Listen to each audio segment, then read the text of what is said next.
A categoria recebeu com muita revolta aquela posição do ministro do Planejamento, aquela nota absolutamente desrespeitosa. Viu que nós rebatemos o projeto, exatamente, o projeto institucional do Poder da República ser atacado daquela forma, inclusive com informações inverídicas, né? Mas nós dissemos que era inverídico, vocês viram, nós reagimos na hora. E também, ministro, existe agora uma preocupação, a gente vem no empenho já para fazer o processo de adoção do Congresso Nacional e ele já está as vias de ir para o plenário do Senado, né? E a gente tem uma apreensão muito grande com vistas ao avanço do processo de negociação para que, numa eventual aprovação no Congresso, nós tenhamos condição de efetivamente aprovar o projeto com a sanção da Presidência da República, ministro. Então também tem essa preocupação, porque não adianta que a gente consiga viabilizar a aprovação do Senado e eventualmente sofrer um veto, que infelizmente nós não temos essa garantia, ministro. Então também pedir esse empenho de Vossa Excelência para que nós conseguimos estabelecer esse processo negocial nesse meio tempo, enquanto o projeto não vai para votação no Senado, né? Então, tá bem. Bom, vocês devem estar acompanhando, eu dia sim, dia não apanho da imprensa, porque eu estou defendendo com unhas e dentes o projeto de vocês. Quer dizer, o Murilo, que me acompanha nas minhas viagens, ele também é líder sindical e tal, tem acompanhado isso, tem testemunhado. Nós conversamos pessoalmente com o Arnaldo Faria de Sá, que era presidente da CCJ na CCJ da Câmara Federal, lá passou, foi aprovado. Depois nós falamos com o José Maranhão, que foi presidente da CCJ do Senado Federal, para que fosse aprovado. Nós estamos falando com todas as lideranças para que isso seja aprovado efetivamente. Agora foi para o plenário. Eu não sei por que razão nós tínhamos um acerto de que o senador Delcídio do Amaral pedisse vista disso, né? E nos desse uns 15 dias para podermos negociar uma solução dentro desta crise que nós estamos vivendo, que é uma crise mundial, com repercussão no Brasil, vocês sabem muito bem, e que nós temos que lidar com esse fator. Quer dizer, o ótimo é inimigo do bom, então nós temos que buscar o bom dentro desse contexto. É aprovar, a meu ver, mas sempre com interlocução dos sindicatos. Eu não faço nada sozinho, porque eu não posso resolver nada sobre esse projeto sem ouvidos. O Amarildo, que é o meu diretor-geral, não dá um passo sem convocar os sindicatos para saber se está correto, não está correto. Então, a nossa ideia seria aprovar esse plano, mas eventualmente com um diferimento dos pagamentos iniciais para evitar um impacto na concentração de despesas, enfim, no momento de crise. Mas, infelizmente, nós não estamos conseguindo uma abertura com os responsáveis pelo setor econômico do governo. Eu tenho falado com o Nelson Barbosa, falei com o Levi, inclusive esses dias, saiu até no jornal, vocês têm acompanhado, e tenho tido sempre conversas muito firmes, muito duras, tenho falado com outros interlocutores, o chefe da Casa Civil, Aloysio Mercadante, o ministro da Justiça, que é o Zé Eduardo Martins Cardoso. Olha, eu converso com todo mundo, até com a presidenta da República, já conversei sobre a necessidade de nós termos um avanço neste projeto, e pelo menos uma coisa para que nós possamos, enfim, como disse, pagar o nosso supermercado. Então também foi mal interpretado o destaque a essa questão. O problema dos juízes, vocês não se iludam, quer dizer, a verdade, o nosso aumento foi aprovado porque interessava os parlamentares aumentar, porque o nosso aumento está atrelado ao aumento deles. Então, na verdade, foi quase que um automatismo isso. O auxílio moradia é uma liminar do ministro Fux, num processo que foi ajuizado pelas 3 associações de magistrados e que está aí ainda para ser discutido, não será uma coisa definitiva. O CNJ simplesmente estabeleceu um teto para que não existissem abusos nos diferentes estados e ramos do Poder Judiciário, mas eu quero dizer a vocês todos que eu estou firmemente empenhado, quem me acompanha, quem lê os jornais, sabe disso, que eu estou firmemente empenhado empenhado em aprovar esse projeto, tá certo? Sempre com diálogo, todo lugar que eu vou, em todo o Brasil, eu converso com o sindicalista, minhas portas estão abertas, estão cansados de ver fotos, certamente, no site de vocês, recebendo sindicalistas de Brasília, FENAJUF, SINDIJUF, essa coisa toda. Mas o momento é muito difícil, o momento é extremamente difícil. Eu quero dizer para vocês, não precisam pregar para os convertidos. Eu já estou convertido, quer dizer, o seu discurso, Tarcísio, é muito bem-vindo, mas eu já estou mais do que convertido.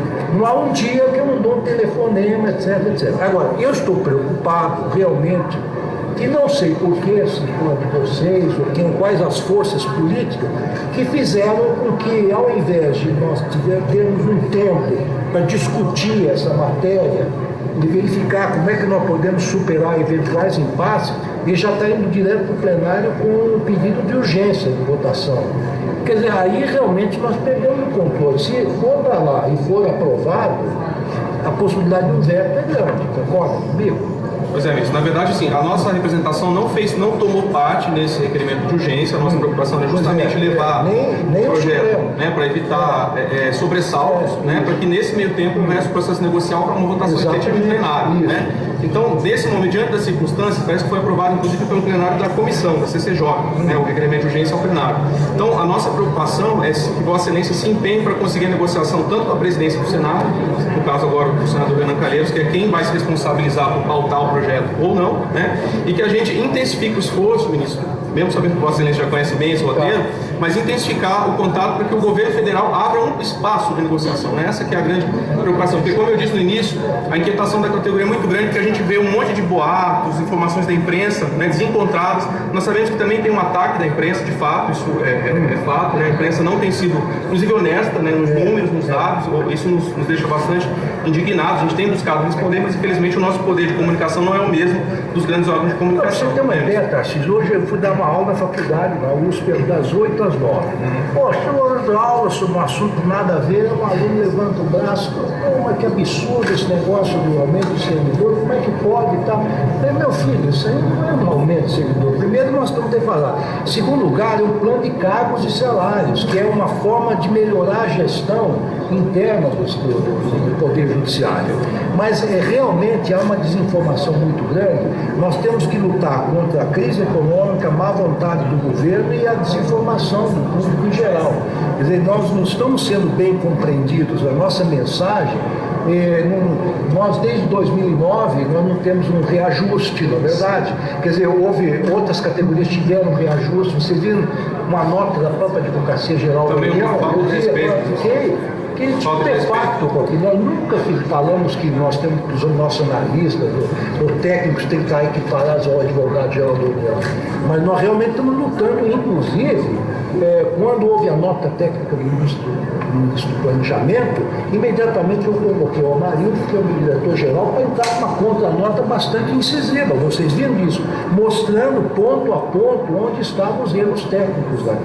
Agora, nós estamos lutando com todas as armas possíveis, vocês têm que lutar também. Eu quero dizer para vocês, mais uma vez, eu recebo vocês a qualquer momento, dentro da minha agenda, com muito gosto e tal.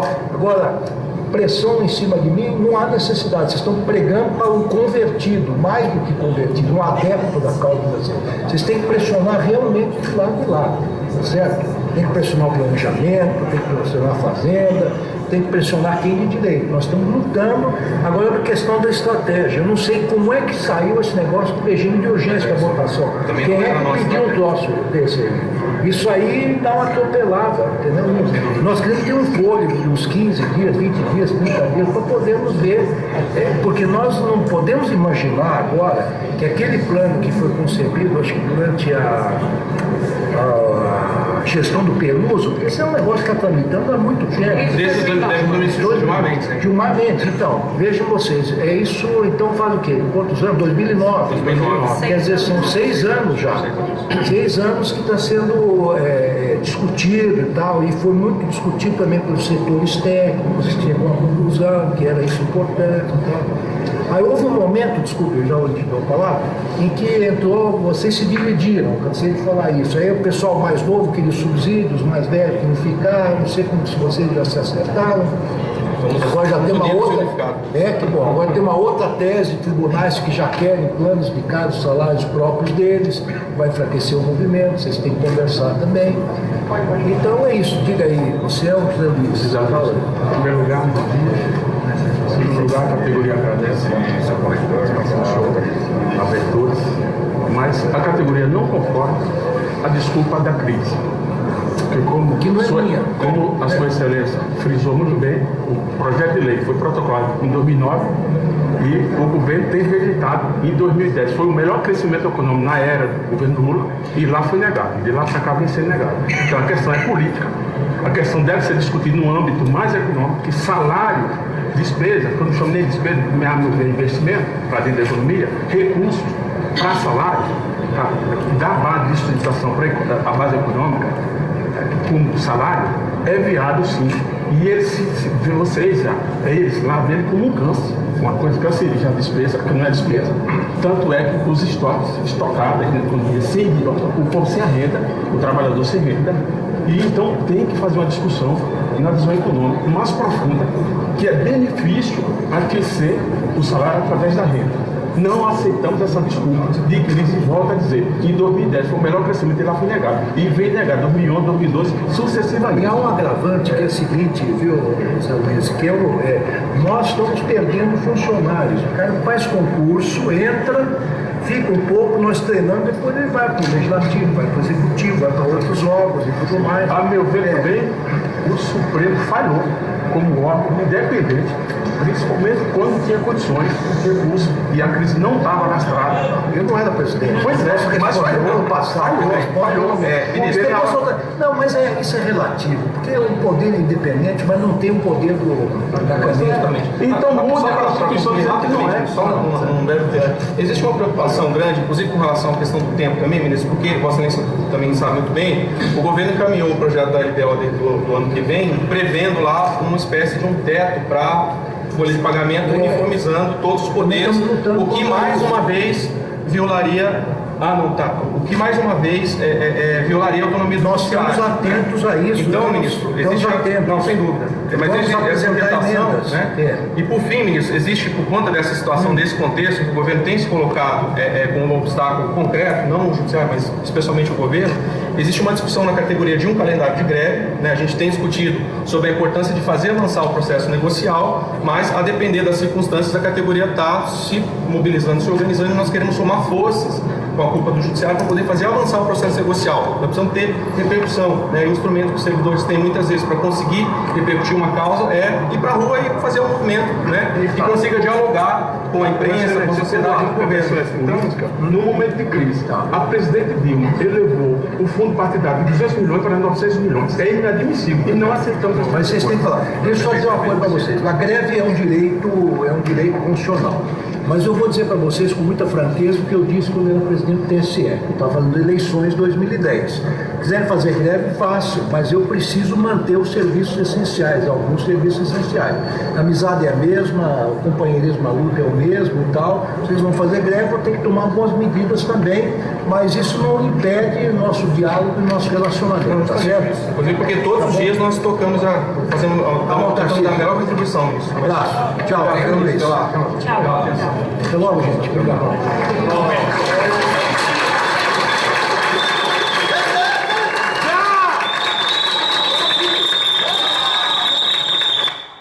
As palmas são para Tarcísio, né? Eu espero que seja. Calma. Tá, tudo bem, eu vou deixar o rapaz furar então. A gente espera. É bom que a gente digere, né? A gente tá... Lá ele, você. É o tempo que eu me preparo aqui. Ainda bem que ele manda a gente lutar, né? Mas peraí, não, eu acho. Eu vou tomar as ações. Primeiro discurso que eu fiz aqui, uns 3 anos. Eu passo lá, velho. Eu passo lá. Um discurso que eu fiz aqui, 3 anos. 2010, não foi? Você entrou na casa.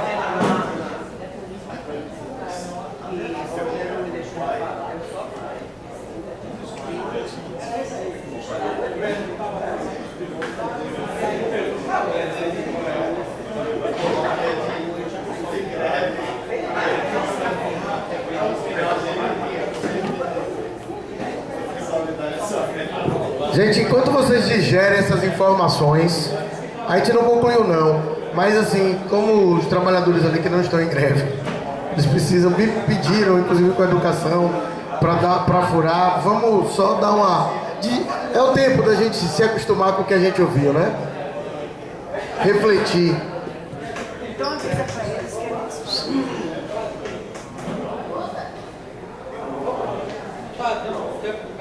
Eu deu... eu vou chegar lá pra pagar É, avisei pra ele.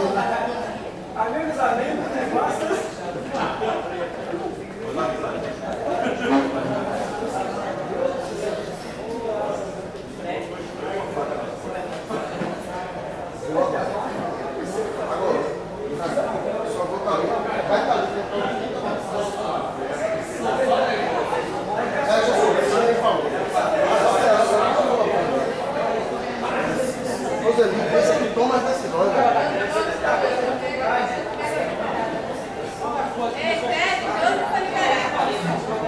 Liberada não, ela sai de greve. Não liberei ninguém. Não, é isso que eu tô falando. O Jota não tá aqui, é isso que eu tô falando.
Uma Tarcísio, o que falou mais, e o outro é o cara da base, o João. Eu adoro os caras da base, porque a gente tem que tomar cuidado, né? Porque a gente vai depois sentar com o cara, aí tem que ser mais polido. Os caras da base não tem essa, porque o Supremo falhou. A gente depois tem que ir lá, ser recebido, tomar outro cafezinho e tal.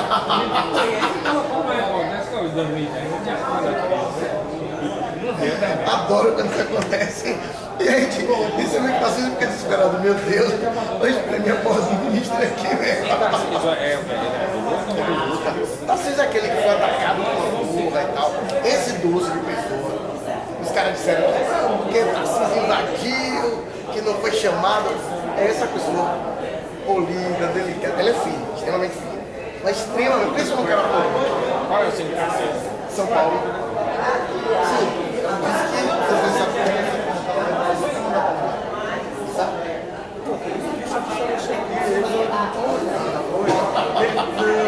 que ele faz outro Ele disse que o ideal era a adequação do partido dele. Então eu vou aceitar os causa sindicato, conta de um acordo que foi feito, conta disso. O ideal é isso. Porque é o seguinte, o contrato, no momento que eu vou entregar a cláusula do contrato. O ideal é isso. Aí eu falei, João, mas como a gente fez? A não ser que você faça essa determinação, pode editar isso. Pode editar no contrato a declaração vira um contrato. Não é porque é uma declaração que tem um contrato. Agora, pegar o de acordo que quem é que assina o contrato? Mas é que eu já teria uma bola assim. Não. Então, assim, a gente tem que. Por que eu pedi na declaração que está o nome da CEI, o nome da pessoa jurídica corretamente? Para amarrar a relação. No outro texto, sim. relacionado a mulher. Mas está escrito isso no resto. Eu não uso relacionado a mulher. Amarratei. E aí, bota, a gente escreve um de acordo. O pessoal da CNU de acordo, assina quem é a pessoa que escreve. A gente amarra. Na pior das hipóteses, a gente tem juízo.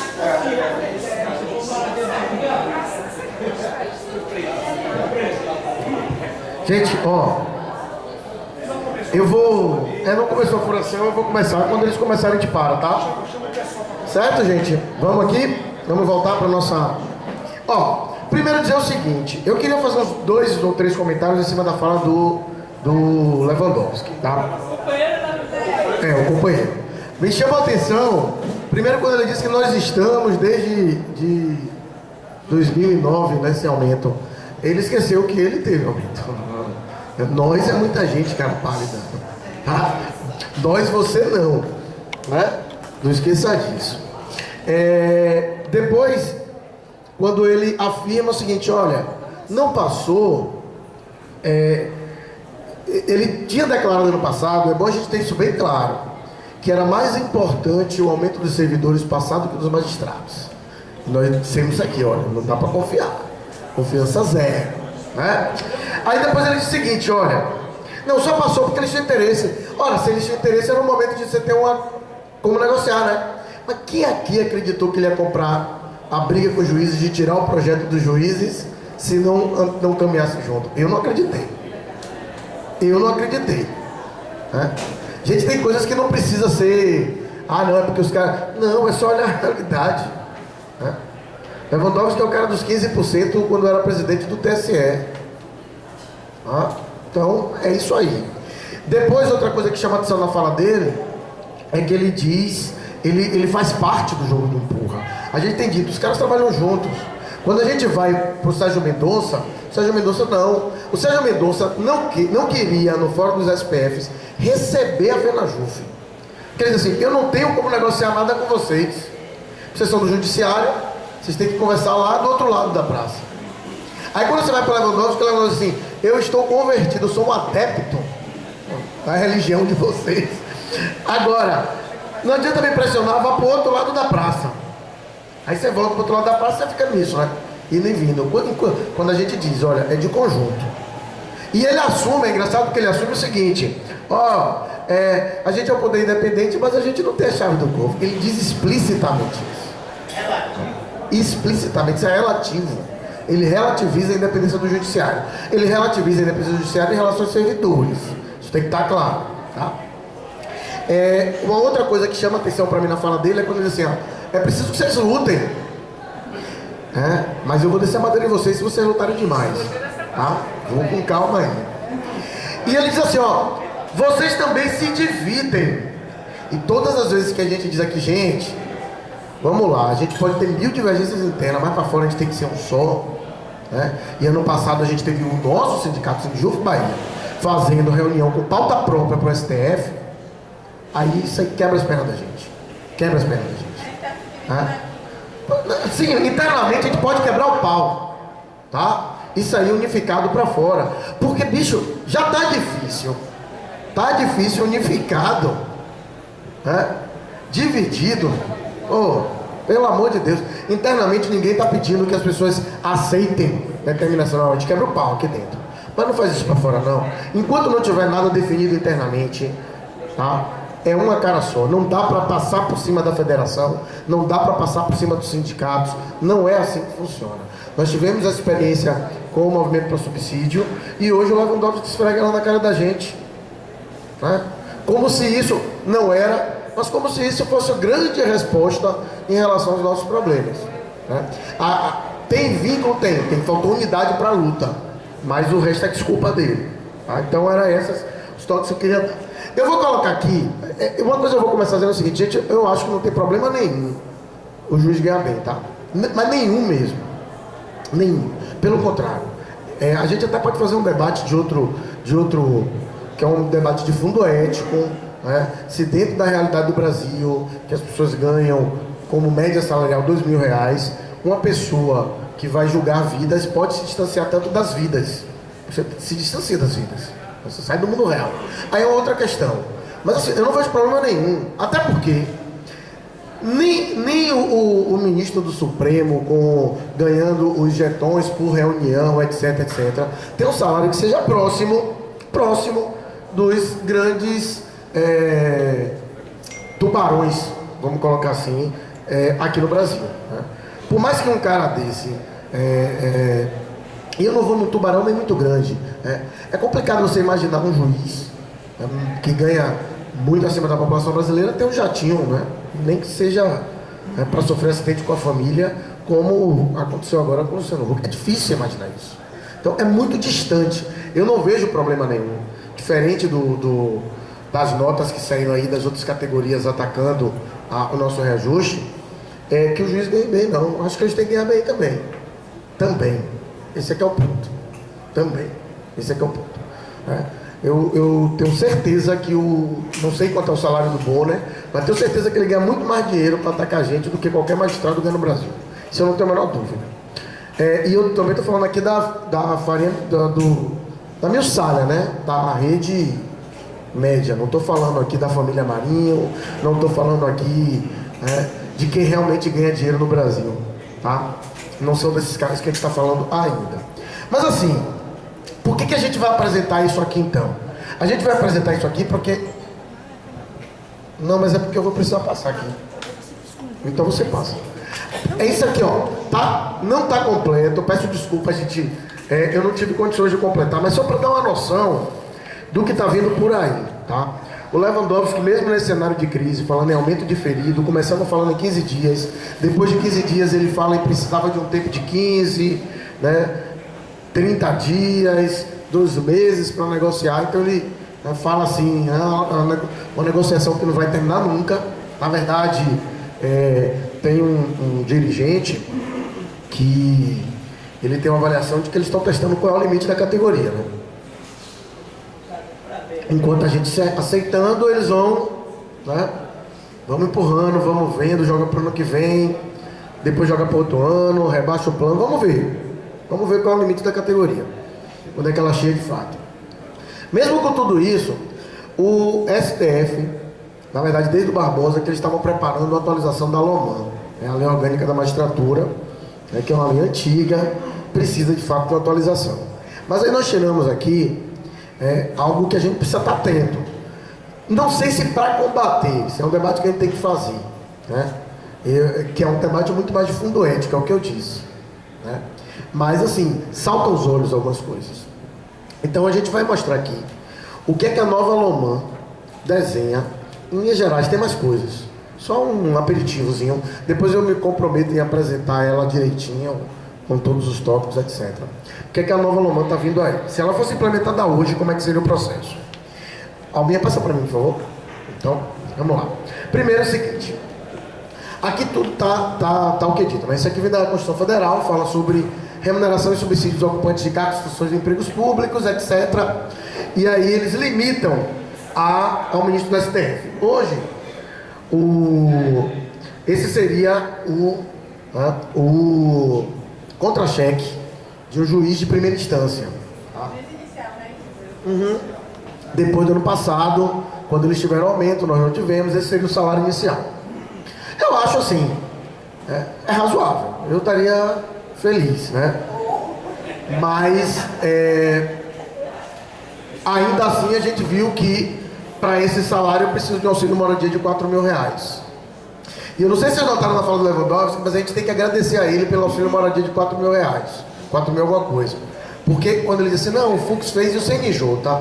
Estabeleceu para evitar abusos, evitar que os tribunais dessem valores muito altos. Então, na verdade, foi positivo, porque ele limitou a 4.000, né? 4.000, não é 10, é 4. Eu fico pensando quantas pessoas do Brasil que ganham esse salário não têm casa própria.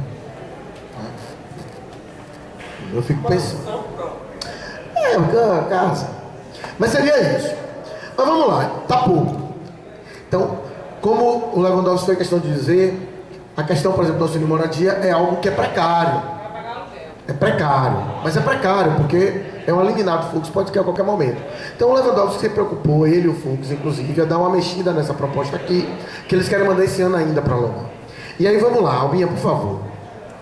Em cima do subsídio, a Loman define que o auxílio alimentação a ser pago mensalmente ao magistrado será de 5% do valor do subsídio. Isso hoje daria R$ 1.577. Tá?